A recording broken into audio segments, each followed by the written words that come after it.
Kenya Ramogi warango ni tenderuok mar oganda jo Islam mapacho kae SUPKEM kwayo kwe kachiel kod twak mapiyo kaka achiel kuom yore mag duoko arita kwe pacho kae bang' ng'anyo ma osebet kadhi nyime jumbe mogwaro. Riwruogno ma okelo kanyakla riwruoge ma opogore dwaro jatend piny Kenya William Ruto mondo oduok piny kwan mag jotend migepe nyaka 14 odin rode mag kelo tiyo marach gi mwandu jopiny kachiel kod loso mapiyo duolno mar yiero kata IBC.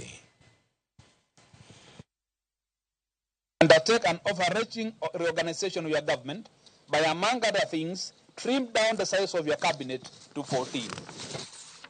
Rid your cabinet and government in general of those functionaries named in corruption, waste, fraud, and abuse of public resources.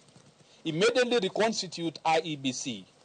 Undertake and facilitate the audit of our public debt, enabling public participation in an inclusive, transparent, and accountable manner. What we are saying is that if members of parliament can fly to go to outside this country for benchmarking, or they can go up to Mombasa for 2-3 weeks to go and discuss matters when in the National Assembly they've got all those facilities that should be cut down. We are saying that actually all these unconstitutional offices that have been set up, they should be dismantled immediately. We are saying that all those refurbishments of State House and other places which are not essential should be cut down. But what we are also saying is that the JSS, which is a very important section of education, cannot be cut down. Those teachers should be employed and money should be found for them.